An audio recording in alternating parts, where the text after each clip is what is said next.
Have you ever made a decision and then almost instantly felt 100 times more certain it was the right one?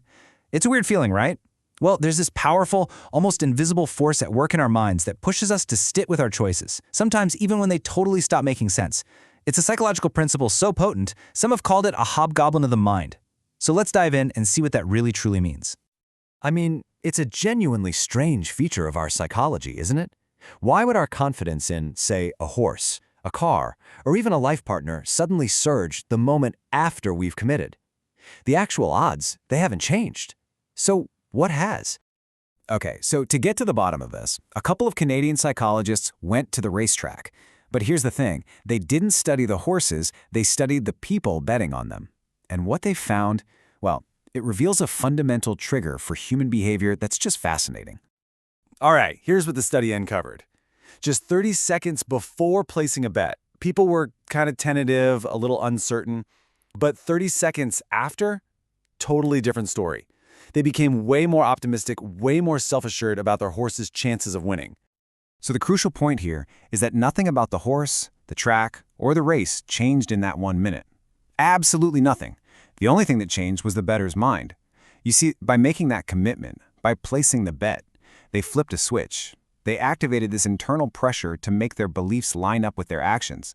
They had to believe it was the right choice because, well, they'd already made it. And this powerful internal pressure, it actually has a name. Psychologists call it the consistency principle. And it's basically our almost obsessive desire to be, and, just as importantly, to appear consistent with what we've already done.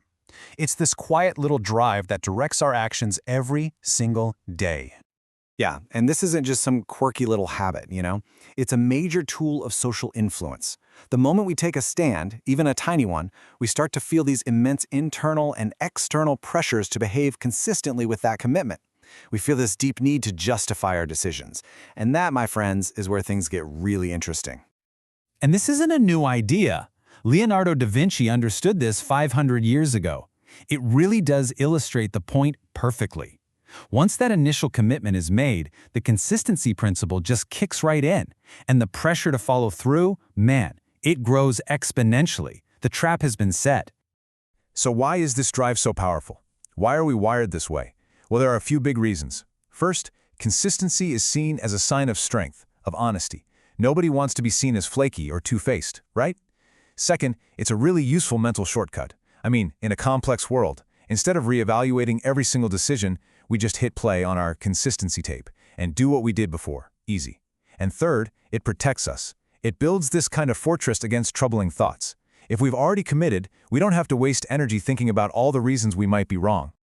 Now, this automatic, shortcut mode of thinking, it can be a lifesaver for sure, but, and this is a big but, it also has a dark side. Because it runs on autopilot, it can be triggered by others to get us to do things we otherwise absolutely wouldn't. Let's look at a really stunning real-world experiment that shows just how easily we can be manipulated.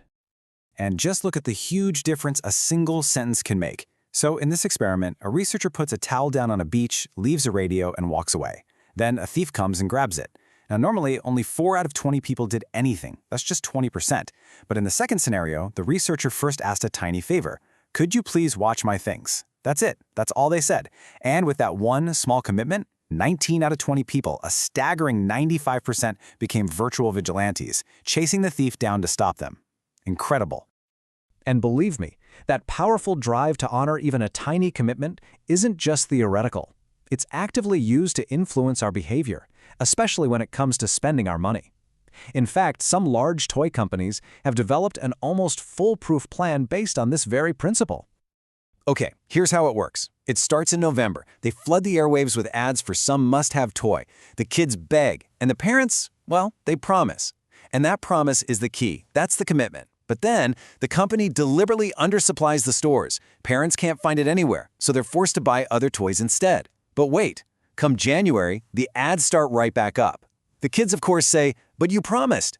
And to stay consistent with their word, parents have to trudge back to the store and buy the toy they couldn't get a month earlier. The result? The company sells twice as many toys. Devious, right? This strategy, getting a small commitment to pave the way for a much bigger one, it's a classic compliance tactic. It's known as the foot in the door technique, and it works by subtly changing how we see ourselves. There's a really famous experiment that shows exactly how powerful this is. So, picture this. Researchers in California go door to door with a truly ridiculous request. They're asking homeowners if they can put a massive, ugly, drive carefully billboard right on their front lawn. As you can imagine, most people, very understandably, said no. But with another group, they made a small request first. 2 weeks earlier, they had asked them to put a tiny little 3-inch sign in their window. Okay, the results here were absolutely mind-blowing. In the group that wasn't approached first, only 17% agreed to the billboard, okay? But in the group that had already agreed to that tiny little sign, a full 76% said yes. 76%. That tiny initial yes made them more than 4 times more likely to agree to the huge invasive request later on. Wild! So the big question is why? Why is this so effective? Well, by agreeing to that tiny sign, these homeowners unconsciously altered their own self-image. They started to see themselves as, public-spirited citizens who take action for good causes. So when that second, bigger request came along, refusing it would have felt inconsistent with this new identity they'd just created for themselves. Okay, so knowing how this works is the first step, for sure. But how do we defend against it? How can we tell the difference between good, healthy consistency and the foolish, automatic kind that gets us into trouble? The good news is there are strategies we can use to fight back. We often hear a shortened version of this quote, but the key word, the most important word, is foolish. Ralph Waldo Emerson wasn't saying consistency is bad. He was warning against the automatic, unthinking kind. That's the hobgoblin. So our goal isn't to be inconsistent all the time, but to avoid being trapped by our own past actions when it's just not the smart thing to do anymore. Luckily, our bodies actually give us signals. The first one is what we can call the stomach signal. You know what I'm talking about. It's that tightening in your gut when you feel cornered into saying yes to something you don't really want just to be consistent. That's your body basically screaming, hey, you're being taken for a ride here. The second signal is a little more subtle. It's the heart of heart signal. This is for those situations where you've already convinced yourself you made the right choice. It's that first split-second flash of feeling you get before your brain has time to fire up all the justifications you've built. And that brings us to the ultimate defense tool.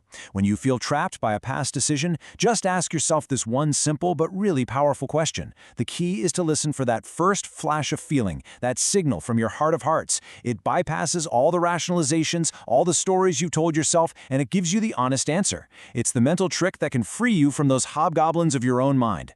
The only real question left is, are you brave enough to listen to the answer?